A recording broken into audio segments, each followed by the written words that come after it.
사람이 120세까지 과연 살 수 있을까?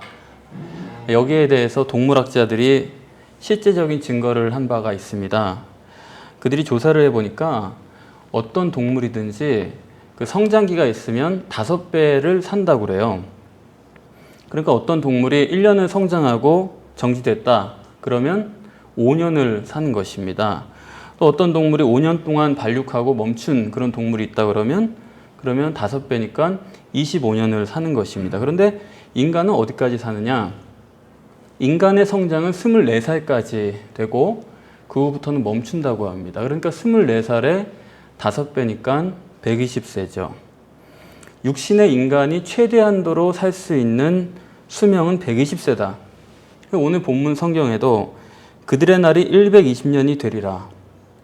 정말 성경은 알면 알수록 믿지 않을 수가 없는 책이고 성경은 하나님의 과학적인 말씀입니다. 그런데 이 6장의 이 120세라고 하는 인간 수명이 창세기 5장을 전제로 하고 있다는 거 여러분들이 다 아시죠? 왜냐하면 처음부터 120세를 산 게 아니니까요.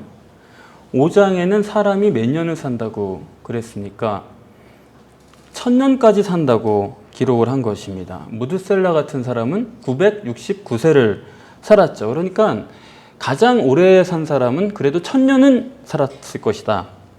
그렇게 보입니다.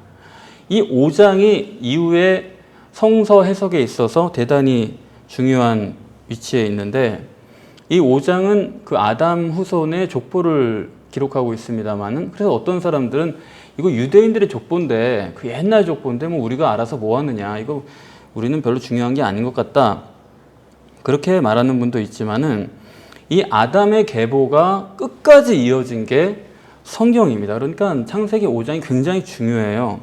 하나님의 형상대로 아담을 지으시고 아담이 아벨을 낳고 그런데 그 아벨이 가인에게 죽죠. 그 아벨의 그 영성, 영빨이라고 하는 게 좋을 것 같아요. 왜냐하면 영성이라는 거 이렇게 뻗쳐나가는 그런 느낌이 있기 때문에 아벨의 그 영빨, 아벨이 죽었기 때문에 그것을 셋이라고 하는 다른 아들에게 하나님께서 넘겨주었습니다. 그래서 셋이 다시 한번 출발점이 돼가지고 그 자손 중에 에녹이 나와서 하나님과 동행하고 그리고 라멕, 동명이인이에요. 나쁜 라멕도 있고 착한 라멕도 있는데 라멕으로 노아로 이어지고 그리고 노아가 셈을 낳고 셈으로 해서 아브라함으로 해서 다윗으로 해서 마지막에 예수 그리스도로 이어지게 됩니다. 그런데 예수 그리스도의 족보를 보면 마태복음 1장에 나오죠. 거기 보면 히스기야 왕이 예수의 족보에 들어 있습니다. 그리고 히스기야 왕의 아들인 므낫세도 거기에 들어 있어요. 므낫세가 누구냐? 악인 중에 악인입니다. 아주 하나님의 진노를 있는 대로 산 사람이고 골치가 아픈 사람인데 그 사람도 예수 그리스도의 족보에 들어 있어요. 그러니까 다시 말하면 영빨로는 아벨의 계통을 이어가고 있습니다만은 그렇다고 해서 다 하나님의 아들은 아니다. 그것을 말해주는 건데 그러면 이제 이 셋으로부터 시작해서 아벨의 영빨을 셋이 이어받아서 거기서부터 출발을 하게 되는 건데 그 셋의 계통의 그 영빨이 이어져 내려오는 가운데 왜 노아 때 와서 하나님께서 이 세상을 심판하셨는가? 그거 우리가 좀 생각을 해봐야 됩니다. 여러분 생각해 보셨어요? 왜 하나님은 노아 때에 와서 세상을 심판하셨을까? 아담에서 노아에 이르는 그 시기를 자세히 읽어보면 중간에 생략된 것도 있을 겁니다. 그러나 직계로 이름이 기록된 사람만 계산을 해보니까 1056년이에요. 아담에서 노아까지 1056년이 태어난 것만 쳤을 때 그렇게 되는데 그동안에 아벨의 영빨을 갖고 태어난 사람이 성경에는 10명이 기록되어 있습니다. 창세기 5장에. 그러니까 최소한도 1000년이니까 그 중에 10명이니까 100년에 한 번씩은 아벨의 영빨을 가진 사람이 이 땅에 태어난 거예요. 그런데 창세기 5장에 보면 32절이죠. 맨 마지막 절에 노아가 셈을 몇 살에 낳아요? 500세에 낳습니다. 그러므로 그때는 500년 동안 아벨의 영빨을 가진 사람이 한 사람도 안 태어난 것입니다. 그게 바로 심판의 이유예요. 왜 하나님께서 노아 때에 이르러서 세상을 심판하시는가? 노아가 500세에 셈을 얻으니 그전에도 아들을 낳았을 수 있지만 그러나 500세에 이르러서야 비로소 아벨의 영빨을 가진 그런 사람이 태어난 건데, 그러니까 500년이면 다른 때 같으면 5명은 있어야 됩니다. 그러니까 노아 때 이렇게 영빨이라고는 없는 세상이에요. 그걸 오늘 본문에 한 절 더 넘어가서 보면 5절에 이렇게 말하고 있죠. 여호와께서 사람의 죄악이 세상에 관영함과 그 마음의 생각에 모든 계획이 항상 악할 뿐임을 보시고, 그 세상이 그랬다는 겁니다. 속으로 영적으로는 전혀 안 돼 있는 거예요. 그런 상태로 500년이 계속되니까 그때는 아벨의 영빨은 없고 오직 육만 가득한 그런 세상이었죠. 즉 의미적으로 보면 이런 의미가 되는 겁니다. 세상이 육적으로 빠지는 그런 경향이 있는데 적어도 100년에 한 번씩은 그걸 제자리로 갖다 놓는 그런 사람이 나왔다라는 거예요. 그런데 노아 때는 그런 사람이 500년간 없으니까 그야말로 육만 창궐하게 됐다. 그게 바로 하나님의 심판의 이유요, 그 시기입니다. 이렇게 육적 세상을 본문 우리가 읽은 1절에서 이렇게 표현하고 있죠. 사람이 땅 위에 번성하기 시작할 때, 그러니까 처음부터 이랬다는 거예요. 사람이 땅 위에 번성하기 시작할 때 처음부터 이런 육적 세상이었는데, 여러분 복음이라는 것도 복음이 처음부터 지금까지 우리에게 끊이지 않고 내려온 줄 아는데 절대 그렇지 않습니다. 갈라디아서 1장 8절에 보면 바울이 다른 복음이 있다 그랬습니다. 늦은 시간도 아니에요. 예수님 가시고 바울이 바로 이어받아서 사도들이 다 살아있을 때인데 이미 복음 외에 다른 복음이 있다. 그런데 수많은 사람들이 그 다른 복음을 쫓는 것을 내가 이상히 여긴다 그랬습니다. 그러니까 복음이란 게 그렇게 순순히 내려올 수 있는 게 아니에요. 똑같은 논리입니다. 사람이 이 땅에 태어나면서부터 사람은 이미 영적으로는 아닌 쪽으로 가고 있는 거예요. 그걸 성경에서 뭐라고 말하냐면 하나님의 아들들이 사람의 딸들의 아름다움을 보고 자기들이 좋아하는 모든 자로 아내를 삼는지라. 오늘 본문에서 그렇게 말하고 있죠. 이 하나님이라는 단어가 히브리어로 다 아시죠? 엘로힘이라는 말인데 복수명사고 이거 일반 명사입니다. 그런데 이제 이걸 엘로힘을 하나님으로 번역할 수도 있지만 이거를 그냥 잡신들 이렇게 번역할 수도 있어요. 그런데 다만 유대인들이 이 본문을 해석할 때, 번역할 때 엘로힘을 우리가 하나님의 백성이니까 하나님의 아들들이다 이렇게 쉽게 번역을 했습니다. 그래서 이 본문은 하나님의 아들들이라고 썼는데 그걸 이어받아서 우리도 이 똑같은 번역을 쓰고 있는데, 하나님의 아들들이 사람의 딸들이 데려다가 마음대로 아내를 삼았다 그런 얘기거든요. 그런데 이게 여러분 긍정적인 얘기인가요? 이건 부정적이죠. 이건 철저하게 육적인 것입니다. 그렇기 때문에 그 후에 죄악이 세상에 관영했다는 것인데, 그래서 본문을 하나님의 아들들이라고 번역하는 것보다는 제가 볼 때는 신들의 아들들로 번역하는 게 더 맞습니다. 하나님의 아들들 이렇게 해서는 안 돼요. 오히려 이것은 마귀의 아들들, 보기에는 셋의 족보로 보이지만 겉으로는 하나님의 아들들이지만 실제로는 마귀가 들어앉아 있는, 그럴 수 있잖아요. 마귀가 들어있기 때문에 가인이 아벨을 죽인 거죠. 그러니까 겉으로는 셋의 족보고 아벨의 영빨을 따른 것 같은데 속으로는 가인의 후손이나 마찬가지인 육이 절대고 육신이 우선이고 가시적인 결과만이 절대인 그런 마귀의 자녀들, 그렇기 때문에 하나님께서는 홍수로 이 세상을 심판해 버리신 것입니다. 그래서 여기 자기의 좋은 대로 아내를 삼았다. 뭡니까? 자기중심적으로 그냥 일부 다처제예요. 그래서 이거를 하나님의 아들들로 번역하는 것은 좋지 못해요. 이 오해가 많이 있을 수 있고, 그렇기 때문에 신들의 아들들 이렇게 번역하는 것이 좋다고 보고, 그런 의미에서 1절, 2절에서 강조하는 것은 아담의 후손인 셋의 족보라 하더라도 이 사람들은 육적이다.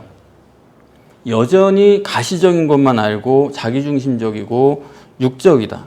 그래서 실제로 마귀의 종노릇을 하고 있는 그런 사람들이 되어 있다. 그런 얘기입니다. 그러니까 하나님께서 쓸어버리시는 거죠. 이렇게 사람들이 되어 있으니까요. 그래서 3절에 이렇게 말합니다. 여호와의 신이 영원히 사람과 함께하지 아니하리니 이는 그들이 육체가 됨이라. 그러니까 여호와의 신이 사람을 떠나겠다는 것은 원칙적으로는 심판이죠. 여호와의 신이 너희와 함께하지 않겠다. 그래서 120세가 인간 수명의 전부다.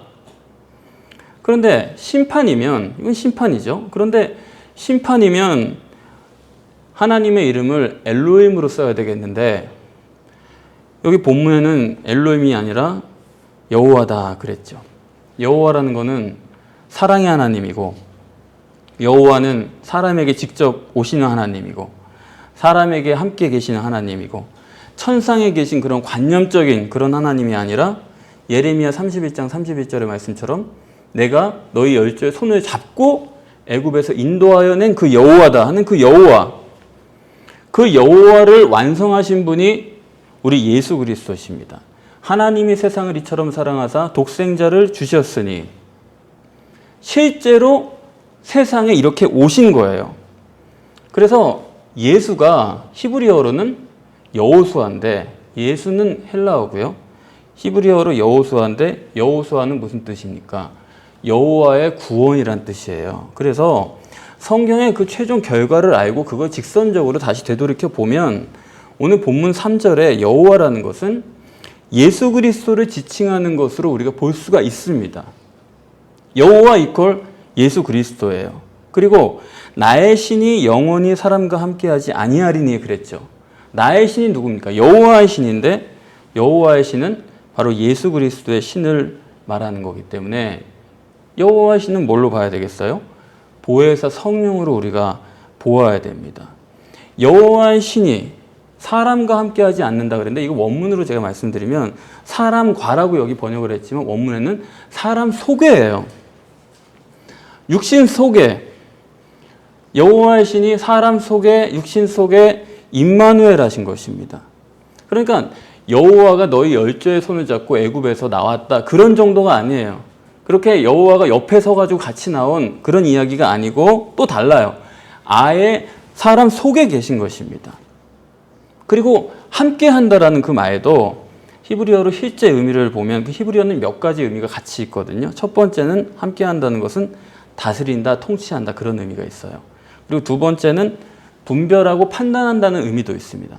그렇기 때문에 여호와가 그 속에서 분별하고 판단해서 결국에는 심판을 하시는 것이죠.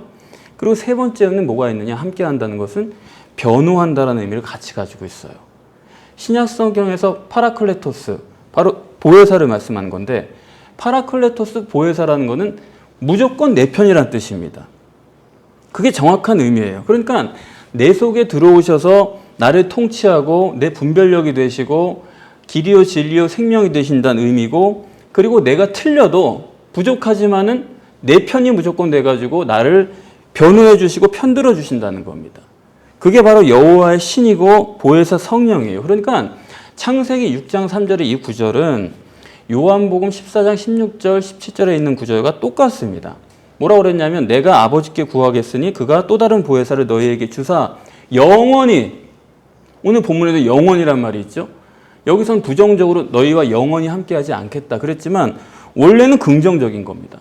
영원히 너희와 함께 계시겠고 어디요? 너희 속에 계시겠습니다. 그랬어요. 그러니까 본문을 그냥 원문 그대로 정확하게 보면 예수 그리스도께서 보혜사 성령으로 내 속에 임마누엘 하신 것입니다. 그게 심판이 아니고 성령께서 내 속에 들어오셔서 무조건 내 편이 되셔서 나를 보증해 주시고 나를 통치하시고 나를 분별하게 하시고 그러니까 정말 놀랍죠. 임마누엘 구원론이 이미 창세기 6장 3절에 그대로 있는 겁니다. 그런데 이제 본문은 함께하지 않겠다고 하셨으니까 그거는 좋은 얘기는 아니죠. 그건 심판론입니다. 왜 임마누엘을 못하느냐? 이 심판의 원인이 제거가 되면 당연히 구원이 찾아오는 건데 임마누엘을 못하시는 이유가 본문에는 저희가 육체가 됨이라 그랬어요. 육체라는 것은 히브리어로 빠샤르라고 하는 말인데 그 헬라어로는 이제 사르크스라고 하고 이게 영어로 플래시죠. 이게 살이란 뜻입니다. 육체가 됐다는 건 살이 됐다는 건데 그런데 더 놀라운 것은 이 살이라는 개념만 있는 게 아니고요. 기쁜 소식이라는 뜻도 있어요. 그러니까 뭐예요? 육체 우선이다. 기가 막힌 얘기죠. 육만을 기뻐한다 이 말입니다. 육만을 기뻐하는 육체 우선이기 때문에 이거는 임마누엘이 불가능하다. 그러니까 이런 얘기죠. 구원을 받으려면 육이 기쁜, 그게 기쁜 소식으로 다가오는 육 우선이면 안 되는 겁니다. 로마서 8장 7절에 하나님과 육체는 서로 원수가 된다 그랬습니다. 육체의 소욕은 성령을 거스르고 성령의 소욕은 육체를 거스른다. 다시 말하면 양자택일 뿐이지 같이 갈 수 있는 건 없다라는 겁니다. 그런데 살이요, 육이요, 자기중심이요, 자기애에 빠져있고 그게 가장 중요하고 그것만이 가장 기쁜 사람은 구원이 없다라는 거예요. 그걸 오늘 본문 4절에서 뭐라고 말하고 있냐면 당시에 네피림이 있었다. 이거 반복되는 강조적인 표현이죠. 당시에 벌써 처음부터 그랬다는 겁니다. 인간은 처음부터 네피림이 있었다. 네피림이라는 건 뭡니까? 네피림은 거인이죠. 거인인데 무슨 거인이에요? 영적 거인이에요? 육적 거인이에요? 육적 거인이죠. 그러니까 창초부터 세상은 육신이 지배하는 세상이었다. 육체 우선이 다스리는 세상이었다는 거고, 그렇기 때문에 가인이 감히 아벨을 죽인 거죠. 하나님이랑 통하는 그런 사람인데도 불구하고 죽여버렸다고요. 다시 말하면 육체 우선이 영을 죽이는 거죠. 육체 우선이 영을 가두는 거죠. 그게 본문에서 말하는 네피림입니다. 그 정도로 육체 우선이 무섭다라는 거예요. 그것을 증거하고 있는 것입니다. 이렇게 육체 우선적인, 이렇게 육체가 아주 사자인 그런 사람, 이런 사람을 뭐라고 하느냐? 여기서는 신들의 아들들이 사람의 딸들을 취하여 자식을 낳으니, 계속 반복하는 거죠. 그러니까 육체 우선적인 사람이 육체 위주로 사람을 선택해가지고 자식을 낳으니까 계속해서 육체 우선만 번성한다 이거죠. 부모가 육체 우선이면 자식은 어쩔 수 없이 육체 우선이에요. 내 자식이 어떻게 하다 이렇게 됐나? 내가 육체 우선이니까 그렇게 된 거예요. 그래서 우리가 자식을 교육할 때 그렇게 어려운 게 뭐냐면 내 식으로 하면 안 됩니다. 내 생각으로 안 돼요. 어떤 사람은 난 방목하겠다. 어떤 사람은 난 아주 하드 트레이닝 하겠다. 각자 생각이 다른데 안 돼요. 하나님께 여쭤봐야죠. 내 자식 어떤 식으로 가르쳐야 되겠습니까? 하나님께 여쭤보고 그 식으로 해야지. 내 소신 가지고 내가 무슨 경험이 있는 것도 아닌데 그걸 가지고 밀어붙여 가지고는 결국에는 하드 트레이닝이든 방목이든 육체 우선일 수밖에 없는 거예요. 왜? 내 중심이니까.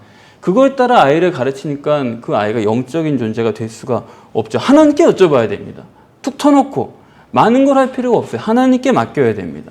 그래서 성경에 보면은 5장에는 아담의 후손에 대한 얘기가 나오고 4장에는 가인의 후손에 대한 얘기가 나오는데 그걸 읽어보시면 가인의 후손은 몇 세에 낳았다 그런 얘기가 하나도 없어요. 그냥 낳았다고만 하지 몇 세에 낳았다는 건 성경의 관심사가 아닙니다. 그런데 이 아벨의 후손, 아담의 자손은 꼭 몇 세에 낳았다라고 정확하게 기록을 하고 있어요. 왜 아담의 후손은 몇 세에 낳았는지 그게 그렇게 중요한 얘기냐? 그건 왜 그러냐? 여전히 아벨의 후손이지만 영빨은 100년에 하나 나오고 있다. 그 사실을 말씀하고 있는 겁니다. 그러니까 아벨의 후손인데 나머지는 전부 다 뭐예요? 아벨의 후손이지만 그 속은 여전히 가인이다. 그렇기 때문에 자기가 좋아하는 사람 다 아내 삼아가지고 자식을 낳으니까 엄청나게 번성을 하는 거죠. 그러면 문제가 뭐냐? 또 네피림이다, 용사다 이렇게 발전을 해가는 거예요. 용사라는 건 뭡니까? 능력이 크다는 얘기죠. 그리고 당대의 유명한 자다. 사람들이 뭐만 추구해요? 다 지금도 마찬가지. 육만 추구하는 겁니다. 그 사람들이 유명한 거예요. 그렇지 않습니까? 다시 말하면 가치관이에요. 가치관이 육만이 가치관이 됐다.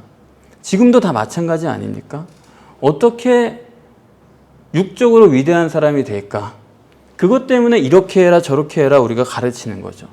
어떻게 하면 내가 육적으로 대단한 사람이 될까? 거기에 관심이 가 있는 거예요.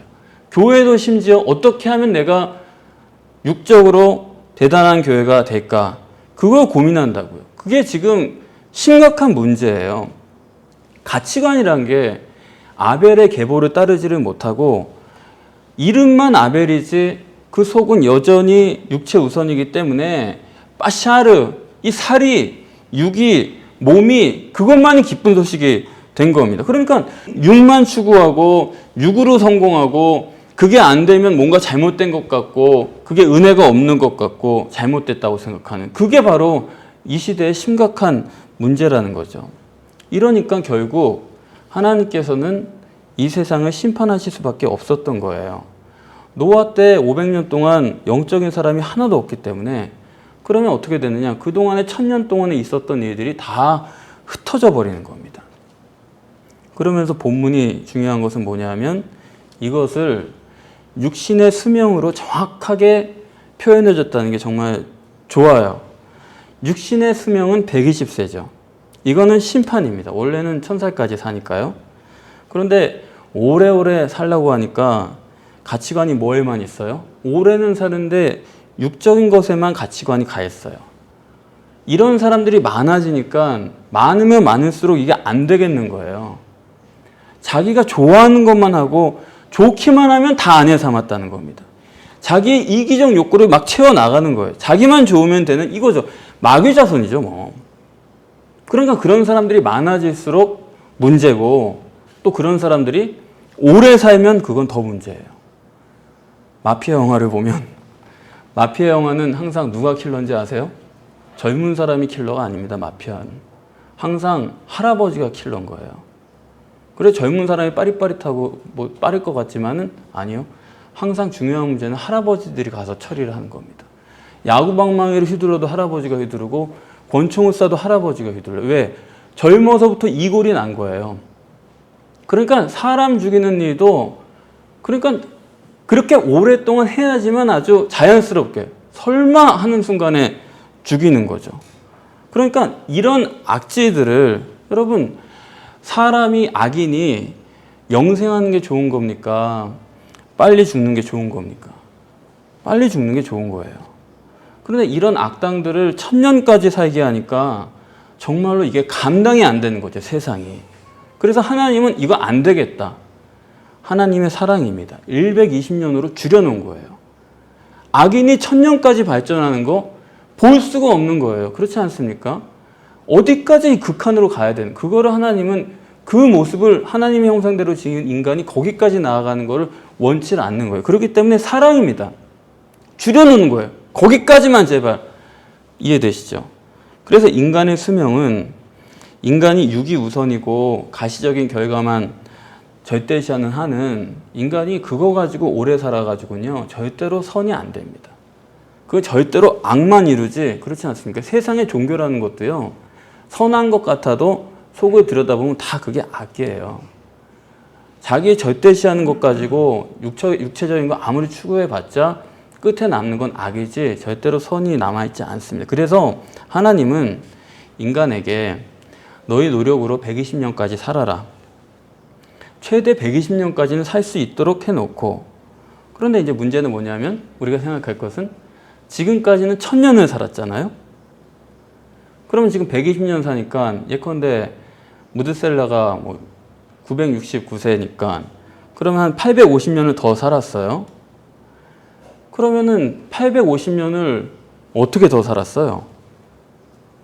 본문이 말하고자 하는 게 뭡니까?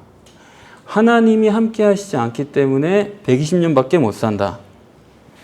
그러면 120년에 7배, 완전수죠. 840년인데 그 나머지는 도대체 그동안에 사람이 뭘로 산 거예요? 영적 능력으로 산 거예요. 영이 실체라는 말입니다. 이걸 완벽하게 인간의 수명으로 증거하는 게 오늘 본문이에요. 육체의 능력으로는 자기가 별짓을 다 해도 120년밖에 못 살아요. 1000년까지 산 건 뭐냐? 나머지는 영적 능력으로 사는 겁니다. 그러니까 영이란 게 실체예요. 영이 실제로 우리를 통치하고 우리 속에서 분별하고 우리에게 말해주고 우리로 살게 하고 영이 실체입니다. 그러니까 오늘 본문처럼 영의 실체를 분명하게 말해주는 본문은 없다라고 생각을 해요.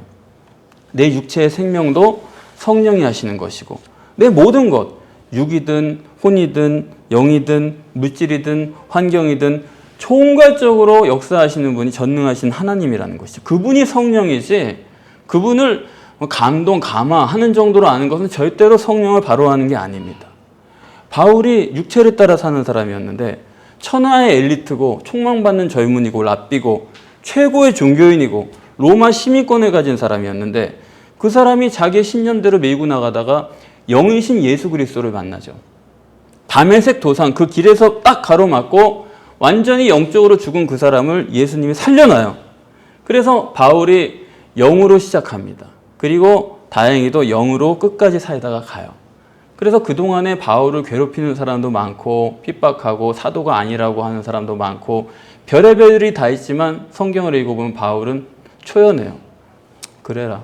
그런 일을 통해서도 하나님의 역사가 있을 테니까 나는 영으로서 이 길을 간다. 성령이 인도하시는 길을 따라 간다. 유럽으로 건너간 것입니다. 그러니까 바울은 영으로 시작해서 영으로 살려가지고 영으로 끝을 냈어요. 그런데 바울이 또 하는 말이 뭐냐면 야, 어떻게 영으로 살려놨더니 육으로 마치냐. 영으로 살려놨더니 육으로 마치는 사람들도 비일비재했다라는 것입니다. 그러니까 인생 살면서 영이 없었다는 모르는데 영을 경험한 다음에도 육으로 마치는 그게 너무 안타깝다. 그게 바울의 말이거든요. 여러분, 내 육신의 능력으로 버티는 건 그건 아니죠, 정말. 그거는 하나님 모르는 사람들은 되지만 육신의 능력으로 우리는 버틸 수 없어요. 점점 더 성령으로. 왜? 성령으로 살았으니까. 성령이 내 안에 들어오셨으니까 점점 더 깊이 성령으로 살아야죠. 성령으로 사는 게 그게 평안이고 그게 여유고 성령으로 사는 게 그게 헌신이고 자식이나 전토나 나 자신보다 주님을 사랑하는 것도 그것도 성령이에요. 그 모든 것은 성령으로 가능한 것이고 그분이 통치하고 그분이 알려주시고 그분이 내 실수나 내 문제에 대해서도 그래도 보증을 해주면서 다시 한번 가자. 하나님 함께 도와주세요. 이런 식으로 내 편을 들어주시는 성령. 그 성령으로 살 뿐이지 우리가 다른 것은 필요치 않다라는 겁니다. 그래서 오늘 본문에 오늘 제목은 인간 수명의 신학적 최대치라고 그랬는데 오늘 본문에 의거해서 이제 여러분들의 개개인의 수명을 오늘은 말씀드리도록 하겠습니다. 그게 얼마나 중요합니까? 기분 좋은 일이 있을 때 엔돌핀이 나오죠. 그러면 그 엔돌핀이 암세포도 죽이고 하여튼 피부도 좋아지게 하고 하여튼 엔돌핀만 나오면 내 머리도 좋아지고 다 되는 거예요. 그러면 기분 좋은 일이 있을 때 맛있는 걸 먹던 좋은 일이 있던 엔돌핀이 나와야 되겠는데 그런 일이 많아야 되겠는데 문제는 뭐냐? 진리를 깨달을 때 과학자들이 연구하니까 진리를 깨달을 때 엔돌핀이 내 평소 행복한 때보다 4,000배가 더 나온대요. 그걸 다에돌핀이라고 말합니다. 모세는 120세에 하나님이 불러서 갔지만은 그때도 기력이 왕성하고 눈이 쇠하지 않았다 그랬어요. 모세는 얼굴이 환했어요. 예수 믿는 사람은 절대로 얼굴이 썩어 들어가면 그건 잘못 믿는 거예요. 생명이고 건강이고 뭐 치매 걱정이고 심지어 우리 인격도 인품도 복잡할 것 없어요. 교회에서 성경에서 진리를 들으세요. 행복한 일, 뭐 기쁜 일 그건 하나님께 다 맡기고 그건 하나님께서 알아서 주실 테니까 맡기고 우리가 할 건 뭐예요? 진리를 알아가는 거예요. 그러면 거기서 엔돌핀이 쏟아 나옵니다. 그게 우리의 생명력이라고요. 그게 우리의 인격이라고요. 그게 우리의 여유고 그게 우리 삶의 모든 것이라고요. 진리를 따라 사는 거. 진리를 듣고 진리를 따라 생각하고 그리고 진리 안에서 항상 기도하는 거죠. 교회 나와야지만 기도합니까? 항상 기도하는 거예요. 매사 기도하는 거예요. 설거지를 하든 길을 가든 잠자리에 누워서 샤워할 때 모두 다 기도입니다. 어느 시간만 정해놓고 기도하는 건 그건 영이 아니에요. 항상 기도. 항상 하나님께 내 말씀을 아뢰고 듣고 그러므로 여러분들 정말 성령의 능력으로 주님이 오실 때까지 수고로워도 육체의 120년을 살아 계셔야 됩니다. 그게 임마누엘 하신 증거예요.